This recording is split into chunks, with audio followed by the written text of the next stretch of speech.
Every car enthusiast has asked the question at some point. What's the difference between a supercar and a hypercar? Is it all about speed? Is it price? Is it the badge? Or is it something deeper? Something that lives under the hood and pulses through the veins of those fortunate enough to grip the steering wheel? Welcome to a world where velocity becomes art, engineering dances with ego, and machines cost more than mansions. In this high-octane tale of two breeds, we're diving into the heart of what makes a supercar special, and why hypercars belong in a league of their own. The rise of the supercar. The supercar as we know it didn't arrive with a bang, but with a roar, a V12 roar that echoed through the hills of Italy. Think back to the Lamborghini Miura of the 1960s.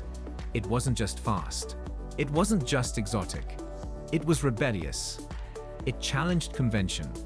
It didn't want to be practical, comfortable, or discreet. It wanted to be unforgettable. That's where the soul of the supercar was born. It had one job: to thrill.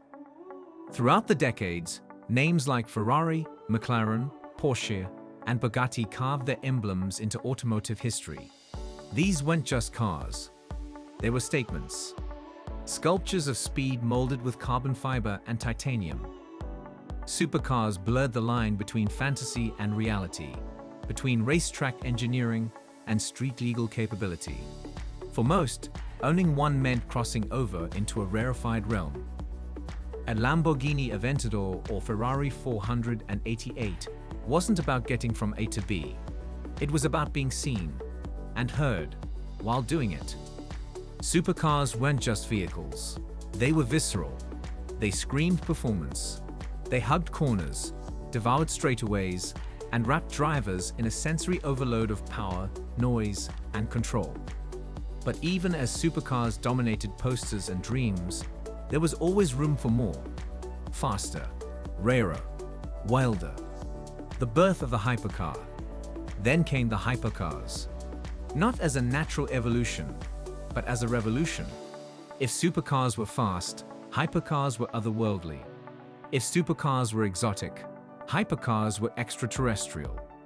The Bugatti Veyron changed the conversation forever. It wasn't just a car, it was a weapon of technology. 1,000 horsepower, a top speed of over 250 miles per hour, and a price tag that dared the rich to be richer. The hypercar was born not out of necessity, but out of obsession. It wasn't about what the world needed. It was about what engineers and billionaires wanted to prove. Hypercars were supercars on steroids. They used hybrid systems, not for efficiency, but for performance. They weren't just about raw speed. They were about redefining what was possible on four wheels. The Koenigsegg Jesko, the McLaren P1, the Ferrari, the Rimac Nevera. Each one a symphony of science, engineering, and excess. They weren't built to impress crowds. They were built to obliterate records. Performance. Numbers that rewrite the rules. When you compare performance, the differences start to scream. A supercar like the Lamborghini Huracan might hit 60 miles per hour in about 2.8 seconds. That's ferocious. But a hypercar like the Rimac Nevera, it gets there in under 2 seconds. Quieter, quicker, and utterly mind-bending. Top speeds stretch into the 300 miles per hour range. Braking systems are engineered from aerospace-grade materials. Downforce is controlled by computers in real time. It's not just performance, it's a masterclass in engineering wizardry. Where a supercar flirts with the edge, a hypercar launches off it. It dares physics to catch up, and somehow it wins. Design that defies convention. Design also plays a massive role in separating the two. Supercars look aggressive. Sharp angles, low stances, large intakes. They look like they're always in motion. But hypercars, they look alien. Each one seems sculpted by speed itself, like wind tunnel experiments made beautiful. Aerodynamics aren't just functional, they're philosophical. Active spoilers, air curtains, venturi tunnels. These aren't just flashy details. They're the reason a hypercar doesn't lift off the ground at 200 plus oomph. Step inside, and the story continues. Supercars have leather, Alcantara, carbon accents. But hypercars feel like cockpits. Digital displays, minimalistic interfaces, bespoke instrumentation. It's not just a cabin. It's a command center. Every detail is obsessive. Every inch is intentional. Rarity. The myth builds. Another crucial difference, exclusivity. Supercars are rare, sure, but hypercars are mythical. A Ferrari 812 is limited production, but a Pagani Huayra Roadster BC, only a few dozen were ever made. Hypercars aren't just for sale. They're offered quietly, privately, to clients who don't just have money, but the right kind of prestige. Owning one isn't about cash, it's about catch it. That exclusivity builds mystique. Hypercars aren't just hard to drive, they're hard to see. You don't find them at dealerships.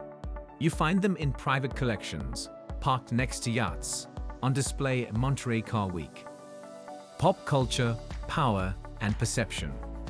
Both categories carry weight in the cultural world.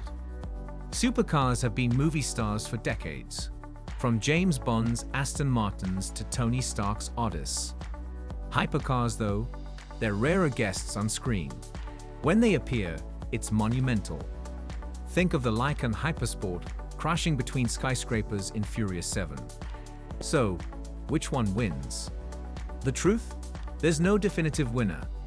A supercar is about making the extraordinary feel just within reach. A hypercar is about pushing the boundaries of reality. Supercars are driven. Hypercars are worshipped. If you want to carve corners on a Sunday drive and be the hero of the neighborhood, the McLaren Artura or Ferrari F8 will more than thrill you. But if you want to own a piece of history, to possess something few ever will, then a hypercar awaits. But maybe the biggest difference is this. When a supercar drives by, people turn around. When a hypercar drives by, the world stops. The final lap. And there you have it, the high-speed, high-stakes face-off between two of the most iconic automotive bloodlines in history. Hypercars and supercars both command attention, both push limits, but they do it in different ways, for different people, and with very different philosophies under the hood. Whether you're chasing your first Lambo or dreaming of a Koenigsegg that defies physics, one thing is clear: we're living in a golden age of speed, and the roads have never been more thrilling. If this deep dive into the world of hypercars versus supercars fueled your imagination, make sure you like this video, smash that subscribe button, and hit the notification bell. Because this isn't the finish line, it's just the next turn. More speed, more stories, and more engine revving content is coming your way. Don't miss it.